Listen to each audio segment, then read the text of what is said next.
Welcome. This week, I'd like to share how we first started noticing the early signs of autism in my son, what we saw, and what we may not have noticed or may have overlooked.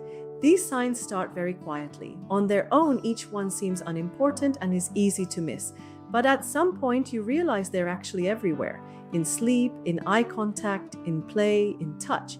That's why noticing these signs early is so important. The sooner you see them, the sooner you can reach your child and the more you can change. Rob was a very calm and happy baby. He rarely cried. Everything seemed fine. Looking back, that was actually our biggest mistake. We never stopped to think, how can a child hardly ever cry or throw a tantrum? He was so calm that everything seemed normal to us. He would take a 2 or 3 hour nap in the afternoon. Then he would wake up and go back to sleep around 8 in the evening. He loved lullabies. His sleep schedule was always the same. He was like clockwork. But I want to say something here. Every child with autism is different. Our Rob was a very calm and well-behaved baby. But for some children, it can be the exact opposite.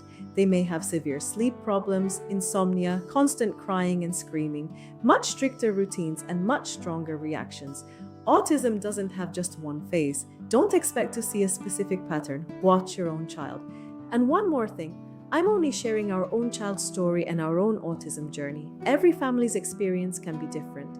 But one thing is true for all of us. In the end, you'll create your own map. I'm only sharing our own experience. I'm simply trying to show that even a child who seems very calm and never causes any problems may actually have autism that they can't express. From the outside, people might think, how could there be anything wrong with such a well-behaved child? But that's not the reality. When you try to talk to them, it can feel like you're talking to a living wall that only makes its own sounds. You don't know what they want or what they're trying to tell you, and deep inside, you're always carrying a fear. What if one day they get lost? How will they reach me? How will I find them? You learn to live with that fear. The first thing we noticed was that when he was about 5 or 6 months old, he wouldn't turn around when we called his name. When we looked at him or spoke to him, he would avoid eye contact and turn his face away.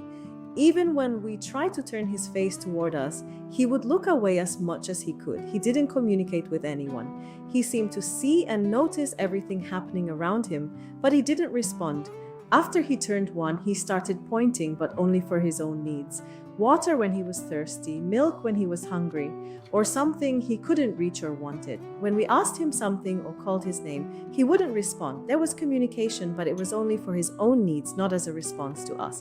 Movement was very important to him. As a baby, he loved to jump. It was the only game he enjoyed. If he could jump on it, he would. He never played with toys. He didn't really have a favorite game. He explored everything with his mouth. Everything went into his mouth first. It started with his crib. Later, he licked the floor, the walls, and almost everything outside. There were no limits. Because he was at risk of swallowing small objects, we never kept them at home, and outside I was always on alert. He was also fascinated by spinning objects and wheels. He loved watching the wheels on toy trucks. And I'd like to mention something. There's a common belief that children with autism love spinning things and love to spin themselves. But my son was just the opposite. He hated spinning. Even today, watching repetitive movements still calms him, but if he spins himself, he gets upset and starts screaming. That's why you shouldn't rely on one pattern. Watch your own child. Later, I learned there was an important difference. Watching something spin is one thing. Spinning with your own body is something completely different. They involve different senses. His sensory responses were interesting.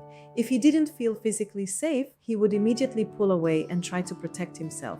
But when he was scared or had a nightmare, he would come to me, tuck his face under my chin, and hold me so tightly that sometimes neither of us could breathe until he finally calmed down. He avoided some kinds of touch, but when he needed emotional safety, he wanted to be close to me. On our doctor's advice, we took every opportunity to be around people, including visits to markets and rides on public buses. One interesting thing was that whenever we walked, he always wanted to hold the hands of 2 people. He didn't avoid people. In fact, he wanted to touch them and connect with them. If we were walking alone, I'd suddenly realize he had taken a stranger's hand and started walking with us. That's how he felt safe. I would hold both of his hands and swing him like he was on a swing. He loved it so much that no matter where we were, he would suddenly stop, raise both hands, and I knew exactly what he meant. Swing me. Our 1 hour walks often turned into hours because we kept stopping so I could swing him. All I wanted was for him to connect with me.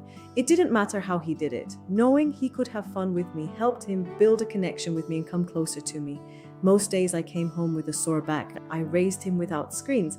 He didn't use a phone or tablet until he was 4 years old. The only screen time he had was watching children's songs on TV. Even our doctor was against that. While I was working from home, young caregivers would come to keep him company. Thanks to the love they gave him, they eventually became an inseparable part of our lives. But even then, they were only with him while I was at home. When he couldn't see me, he would become anxious and sometimes panic. Familiar people and familiar places made him feel safe. Routines and familiar faces made the world feel more predictable and secure for him. There's one more thing I'd like to share. I learned all of this through experience. In those early years, I worked so hard to find the things my son loved so I could connect with him, and I still do. Even when he didn't look at me or respond, I never gave up. To get his attention, I would even talk about an apple as if it were the most amazing discovery in the world. I'll never forget what our psychiatrist once told us. When a child feels safe, is having fun, and is engaged in something they enjoy, they're much more open to communication. Over the years, I saw just how true that was. When I discovered the things my son loved, I noticed that he started looking at me, spending more time with me, and communicating with me in his own way. Sometimes before children can enter our world, they need us to enter theirs first. So my advice to families is this. First, discover what your child is interested in, and then try to build communication from there. In the next episode, I'll share the experiences that helped us the most. This isn't just my story, it's our voice, because no family should have to walk this journey alone. See you next time.